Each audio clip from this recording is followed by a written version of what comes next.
Gram panchayat कैलीडीह से आपका भाई, आपका बेटा विकास पुरुष के नाम से जाने जाते हैं जितेंद्र यादव भैया जी इस बार फिर से चुनावी रण में उतरे हैं। मेरी माताओं बहनों, आप सभी से हाथ जोड़कर अपील है, इस बार किसी के बहकावे में मत आना। अपने भाई जितेंद्र यादव को अपने ग्राम पंचायत कैलीडीह का प्रधान बनाना और अपने ग्राम पंचायत कैलीडीह में विकास की गंगा बहाना। गायक कबीर मृदुल। ध्यान देना, खड़े है चुनाव मतदान देना, हाथ जोड़ता हूँ चाची ध्यान देना, खड़े है चुनाव मतदान देना। कैलीडीह से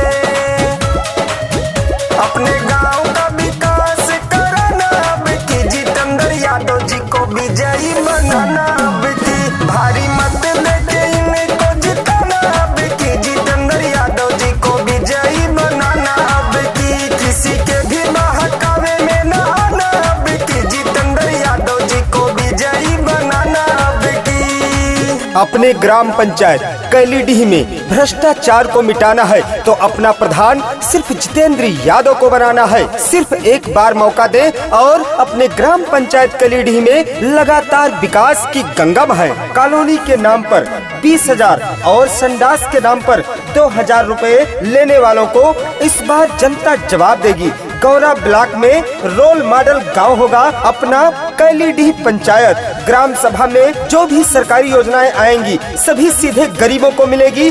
बाहरी वीडियो दिखाकर जनता को गुमराह नहीं किया जाएगा। ये कहना है जितेंद्र यादव भैया जी का। काम कागज पर नहीं, सीधे जमीन पर होगा। कैलीडीह ग्राम सभा के हर घर को खड़ंजे व नाली से जोड़ने का काम किया जाएगा। पूरे ग्राम सभा में स्ट्रीट लाइट लगवाने का काम किया जाएगा। बरसात के महीने में किसी के यहाँ मिट्टी हो जाती है, किसी भी सुख दुख के समय रास्ता सही ना होने पर लोगों को आने जाने में परेशानियां झेलनी पड़ती है। ये बात अपने रिश्तेदारों से पूछ सकते हैं, वो आपके गांव की सारी दशा बताएंगे, सारी परेशानियां बताएंगे। हमको ग्राम सभा का पैसा नहीं इकट्ठा करना है, ना ही प्रॉपर्टी बनानी है। जनता का पैसा सीधे जनता तक पहुंचाने का काम करूंगा। ये वादा है आपके भाई, आपके बेटे, आपके चहेते जितेंद्र यादव का। मौका मिला तो खुली बैठक कराया जाएगा। पंचायत भवन में हिसाब किताब देने का काम करेंगे जितेंद्र यादव भैया जी। जनता के बीच में रखेंगे हिसाब। इसलिए मेरी माताओं बहनों याद रखिएगा, जितेंद्र यादव को एक बार जरूर आजमाएं, अपने ग्राम पंचायत कैलीडीह में परिवर्तन लाएं। जो भी वादा करेंगे भैया पूरा कर दिखलाएंगे, बेबस और गरीबों के ये काम हमेशा आएंगे।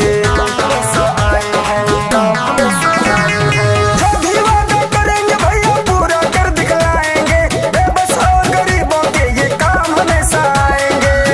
गाँव की जनता ने मन में ठाना है, भैया जितेंद्र को ही जिताना है।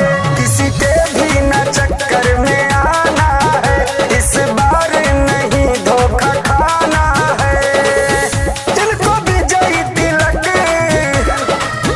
इनको विजयी तिलक है लगाना, अब की जितेंद्र भैया जी को विजयी बनाना, अब की अपने गांव का प्रधान बनाना, अब की जितेंद्र यादव जी को विजयी बनाना, अब की। सुना है आज समंदर को बड़ा गुमान आया है, उधर ही ले चलो कश्ती जिधर तूफान आया है। जिधर भी जाते हैं जितेंद्र यादव भैया जी, सभी लोग कहते हैं एक नेक इंसान आया है, हम सबका होने वाला प्रधान आया है। जितेंद्र भैया जी का कहना है अगर मौका मिला तो बोधिपुर अंबेडकर मूर्ति लगी है, अंबेडकर मूर्ति के पास की खाली जमीन हर बोधिपुर एससी महिलाओं को आवासीय पट्टा दिलाने का काम करेंगे। ये नहीं बताया जाएगा कि 5 साल सीखने में चला गया या हमसे भूल हो गई। जगतपुर हरिजन बस्ती को कैलीडीह ग्राम सभा से जोड़ने का काम करेंगे आपके भाई, आपके बेटे जितेंद्र यादव भैया जी। रास्ते का प्रबंध किया जाएगा, युवाओं के लिए खेल का मैदान होगा। ग्राम सभा में 500 आदमियों के लिए टेंट और बर्तन की व्यवस्था कराएंगे जितेंद्र भैया जी, जो हर परिवार के लिए निःशुल्क रहेगा।